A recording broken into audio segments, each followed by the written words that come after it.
Jadi tidak sesederhana yang kita bayangkan.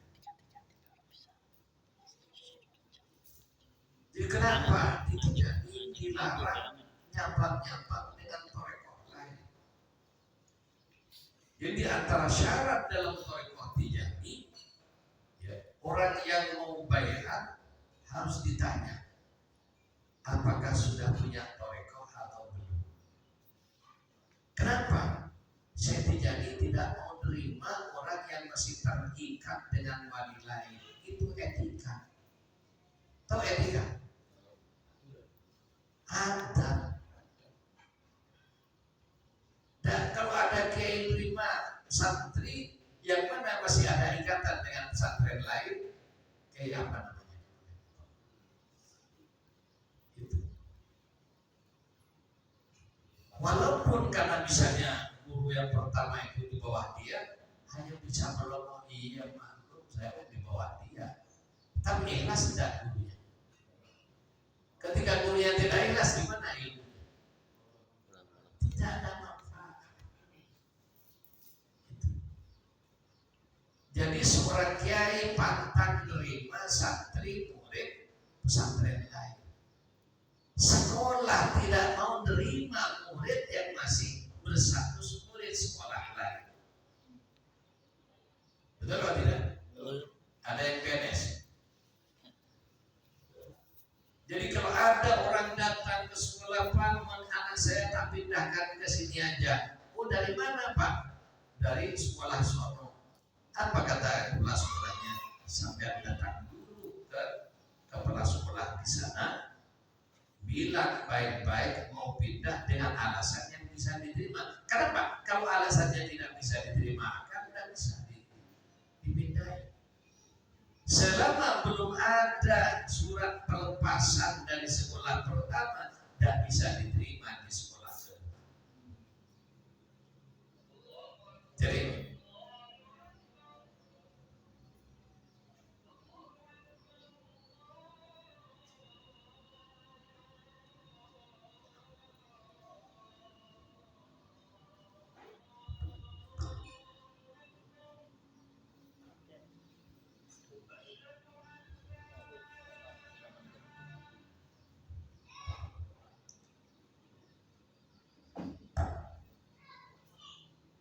ini. Kemudian hasil.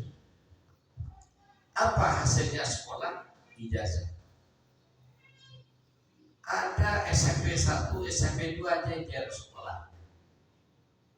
Lulus SMP 1, mau cari pekerjaan atau mau lanjut ke sekolah di atasnya, kan harus fotokopi ijazah dan dilegalisir kan? Coba ijazah SMP 1 dilegalisir ke SMP 2 bisa enggak? Masalahkan enggak? Dari urusan dunia aja tak bisa pakai gado-gado dekol campur timun. Bagaimana kita mau berjalan menuju Allah Subhanahu wa Ta'ala yang maha tinggi, maha suci, yang Allah Subhanahu wa Ta'ala siap memberikan ampunan dosa sampai nyundul langit. Allah ketika minta ampun kepada Allah, diampuni oleh Allah. Tapi kalau syirik sekecil apapun, Allah tidak terima. Rasulullah Sallallahu Alaihi Wasallam pada suatu hari melihat Sayyidina Umar bin Khattab pegang kitab Taurat. Dan masuk Yahudi tidak, hanya pegang kitab Taurat dibaca. Ketemu Nabi ditanya apa itu Umar, Nabi tahu, tidak usah tanya, cuma syariatnya harus bertanya. Apa itu Umar? Sayyidina Umar tahu bagaimana Rasulullah ngomong apa adanya. Taurat ya Rasulullah. Apa kata Rasulullah? Apa tidak cukup Quran bagimu? Ini kata Rasulullah. Kemudian Sayyidina Umar belum paham kalau dilarang. Apa kata ngomong lagi untuk nambah wawasan ya Rasulullah. Yang tadinya masih datar, pernyataan kedua naik yang merah tandanya beliau marah. Apa tidak cukup bagi Quran? Sehingga Sayyidina Umar sadar kalau Rasulullah sedang murka. Setelah itu apa kata Rasulullah? Andaikan Musa masih hidup saat ini, tidak ada pilihan baginya kecuali menjadi pengikutku, kata Rasulullah. Ini Allah Subhanahu Wa Taala siap memberikan ampunan pada dosa segede apapun. Satu syirik berdosa biji tepung aja Allah nggak terima. Rasulullah tidak terima kalau ada umatnya pelenyar-pelenyar ke agama lain. Itu. Makanya syahadat kita rukun Islam 5. Pertama syahadat itu rukun iman yang keenam tergantung dalam syahadat. Apa? La ilaha illallah, hanya berdoa kepada Allah, Muhammadur Rasul. Jadi la ilaha illallah wahdahu la syarika. Kan gitu ya? Satu-satunya. Tidak ada syarikat bagi apa? Tidak ada yang kongsi dengan Allah untuk hormat bumi. Allah tidak berkongsi dengan Tuhan lain dalam menciptakan langit dan bumi. Makanya tidak ada Tuhan selain Allah. Kemudian Muhammadur Rasulullah sallallahu alaihi wasallam alladzi la nabiyya ba'dahu. Yang setelah Nabi tidak ada nabi lagi. Sehingga kalau orang masih nganggap ada nabi sekarang dan masih berdakwah, berarti ada dua nabi. Tinggal ikut yang mana? Kalau ikut nabi lain kafir. Ini akidah.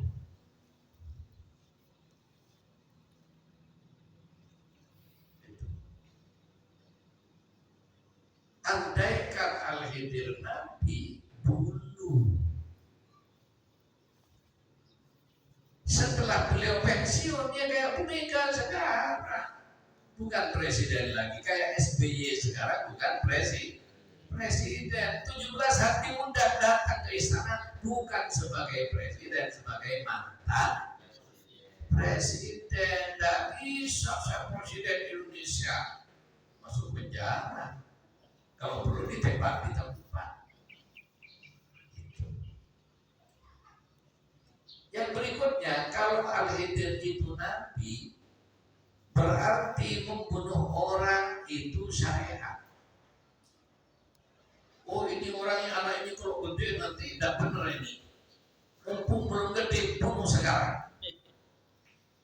Dia punya ramalan ini, jauh tidak benar ini anak.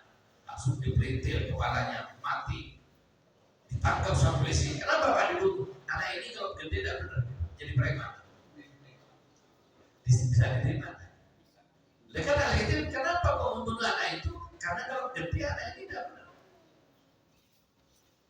Dapat perintah memang secara gaib dari Allah. Nanti kalau itu dikatakan nabi, berarti yang dilakukan syariat. Nanti boleh nanti ada orang membunuh orang, ditanya sama polisi, kenapa kamu membunuh? Dapat bisikan gaib saya.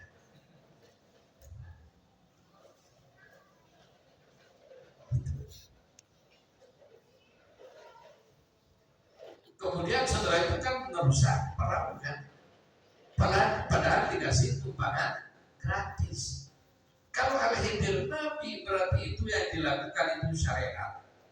Berarti kalau dapat tumpangan gratis, setelah ada di dalam itu joknya dipakai bawa cutter, joknya dikorek-korek begini boleh. Kenapa? Biar bisa beli mobil baru setelahnya. Mas Syarono boleh tidak ada hebat ikut, kemudian bawa cutter, joknya turunin di jalan.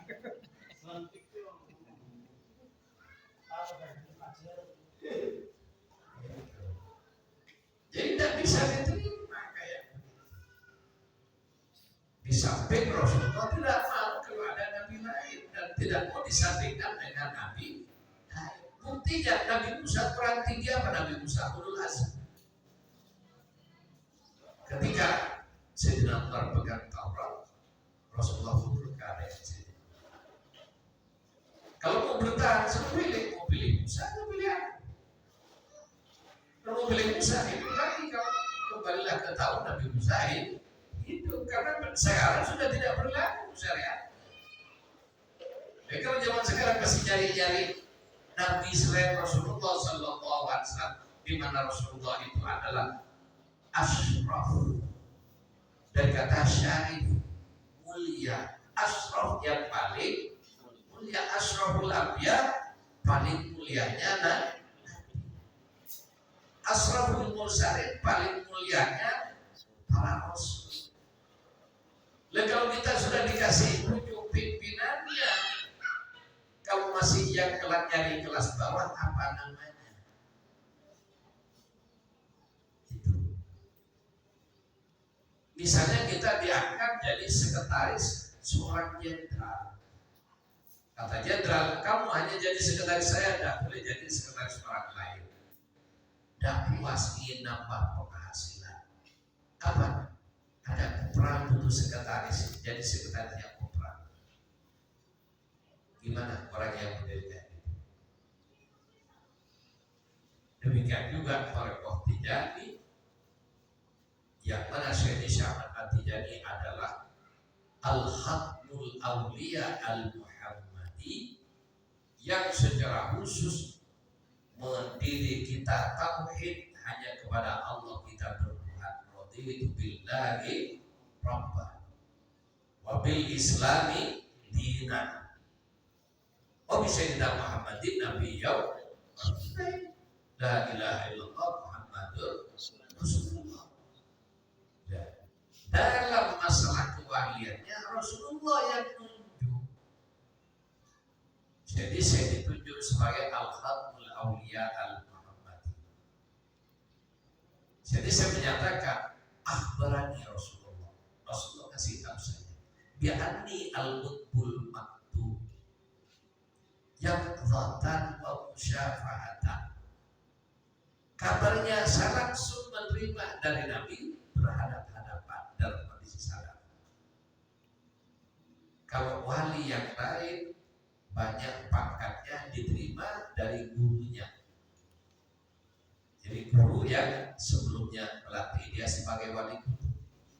Tapi Rasulullah martabat qutbaniyahnya langsung dari Rasulullah. Termasuk jaminan-jaminannya. Termasuk juga aturan dalam thariqah. 100% dari Rasulullah SAW. Di antara yang pertama, kalau tadi sudah dijelaskan, kalau punya thariqah berhenti dulu dari thariqahnya. Setelah berhenti, kalau bisa pamit baik-baik pada gurunya. Karena itu urusan kebaikan. Kalau sudah itu datang ke syekh sudah dalam keadaan cangkir rohaninya atau cawan rohaninya kosong. Kenapa? Coba kalau dalam satu mangkok ada bakso, soto, rawon dijadikan satu, gimana? Enak enggak kira-kira? Cawan rohani kita satu. Jadi kalau sudah ada wirid Tijani, kita campur-campur wirid lain, nanti jadi jatuh lagi.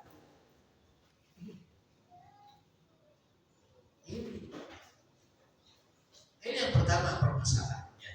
Jadi secara resep kalau dicampur kopi campur teh dalam satu cangkir gimana? Hah? Rusak kan? Jadi ini kenapa thariqah tidak bisa dicampur-campur? Makanya orang yang mau masuk Tijani harus bersih dulu, belum pernah berthariqah. Kalau sudah pernah berthariqah, berhenti dulu. Makanya agama agama Samawi, nabi-nabi sebelumnya keturunan Nabi Ishak. Sama-sama Nabi Ibrahim. Nabi Ibrahim punya dua istri, dengan yang pertama punya anak namanya Ishak. Kemudian punya anak kedua dari istri yang lain, Ismail. Nabi Ismail keturunan orang Arab, Ishak kakek moyang orang Yahudi sampai dengan sekarang. Jadi jangan puji-puji banget dengan Yahudi, intinya keterlaluan. Apa? Cucu Nabi. Cucu Nabi Ibrahim juga.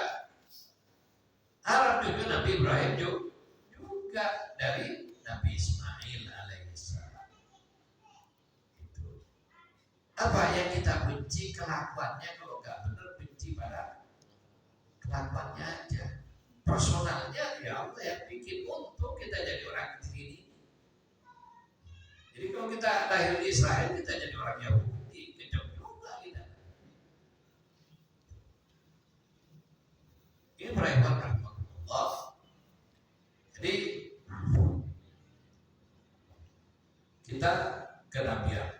Kemudian Sayyidi Syahmadat Tijani radhiyallahu anhu dibimbing tauhid, termasuk tauhid di bidang wali kewaliannya. Jadi kalau mau masuk Tijani sudah hanya berguru ke Syekh Tijani radhiyallahu anhu, tidak usah kemana-mana. Anda kalau mau belajar di Kempek sudah masuk di situ, jangan keluar lagi. Dari Kempek ngaji ke Al-Baca, kira-kira diapain sama Kiai? Ditendang nanti. Itu. Dari Kempek bolak-balik ke Buntet, bolak-balik ke Sumber, bolak-balik ke Babakan. Ditolak nanti. Termasuk juga di sekolah umum SMP 1, 2, sekarang khususnya SMP 2 bisa enggak? Termasuk juga dalam amalan. Karena juga ada yang ya udah apa yang penting tauhidnya ke Syekh Tijani. Ada kan yang ngomong begitu. Udah apa baca wirid, bisi-bisi terekan lain, yang penting tauhidnya ke Syekh Tijani, tidak apa-apa. Kenapa? Ya karena dia dikira wirid hanya wirid. Dikira di balik wirid tidak ada tanggung jawab. Dikira di balik wirid tidak ada asma. Itu. Jadi kalau salon ini salon, ini salon. Kenapa kok bunyi? Karena ada kabelnya. Coba salahnya nyambung kabelnya. Kalau yang salon ini dari sini, salon itu dari sana dangdutan, ini bunyi pengajian, di sana bunyi dangdutan. Kenapa tidak? Salon dangdutan dengan pengajian dicampur jadi satu, bisa enggak? Dan bisa. Oh, sama-sama pengajian. Oh ya, ini baca istighosah, ini baca rotin, ini baca apa lagi? Tarakib. Bisa enggak di sana? Dan sekarang kalau Anda jadi ketua pengajian, punya anak buah, ikut pengajian yang lain, mau enggak ya kayak gitu? Kalau Anda orang yang punya otoritas dan bisa menjamin pesertanya masuk surga tanpa hisab. Ya sudah, surganya dijamin. Dan bagaimana dunia aslinya dijamin? Kenapa Anda kok tidak dapat jaminan? Tidak yakin. Kata sudah yakin, saya sudah ikut keyakinan kamu. Kalau hanya itu tidak diberikan kepada saya, untuk yang ditakutkan nanti dicabut semua. Ini permasalahannya. Jadi perkara ini perkara sensitif. Ada orang tua kaya raya, punya anak, anaknya sudah dijamin. Sudah, kamu minta apa, butuh apa saja minta kan. Bapaknya kaya raya, punya semuanya. Cuma anaknya pingin motor, minta ke tetangga. Dia main sama bapaknya tersinggung. Kamu telah menjelek-jelekan, bahkan merendahkan harga diri saya. Kan itu kan bapaknya. Dan kita takut kalau sampaikan itu, saya tidak terima dengan kita. Karena kelakuan kita yang mengatakan boleh Tijani, tapi tidak sikoh. Tidak komit dengan dia. Kenapa? Di Tijani ini kalau komitmen dengan Tijani, laksanakan wiridnya dengan baik, sudah cukup wirid lazim. Tidak usah baca yang lain, cukup komitmen wirid lazim yang benar. Usahakan bisa ijtimah watifah 2 kali sehari semalam. Bukan saya yang menjamin, Allah yang jamin. Dunia akhirat kamu selamat. Coba kita lihat fadilahnya istighfar. Bagaimana? Quran yang menyatakan, Allah yang menyatakan, A'udzubillahi minasyaitonirrajim. Bismillahirrahmanirrahim. Istaghfiru rabbakum innahu kana ghaffar. Beristighfarlah kamu kepada Tuhan. Sesungguhnya Allah Maha Pengampun. Jadi ampunan ini sifatnya ukhrawi kan. Walaupun sekarang sudah ada dosa, kalau orang dapat ampunan dan dosanya selamat dunia dan akhirat. Yang pertama, ampunan. Kemudian setelah orang itu dapat ampunan, Allah janji lagi sebagai bonusnya. Jadi ampunan ini perkara paling pokok, karena ini dunia akhirat. Orang kalau sudah diampuni, berkah dunianya. Yursilis sama alaikum mitrara, kamu akan diberi hujan rahmat oleh Allah dengan hujan yang deras. Sehingga sebenarnya kalau terjadi kekeringan, cukup pada istighfar yang banyak, maka Allah akan menurunkan rahmatnya. Bisa dalam bentuk air atau bentuk yang lain sehingga Anda tidak kekeringan. Karena Allah punya sejuta cara, bahkan lebih dari itu, untuk mensejahterakan kita. Yursilis sama alaikum mitrara wa yumdidkum bi amwalin, dan kamu akan diberi kekayaan. Jadi belum salat Fatihah, baru istighfar sudah kekayaan ditanggung oleh Allah. Cuma karena kita tidak tahu, kalau kita pakai batu permata yang mahal, ngelirik ke permata tetangga yang beli eceran di pinggir jalan, ngelirik bacaan yang ada di kitab apa itu, Betal Jumur atau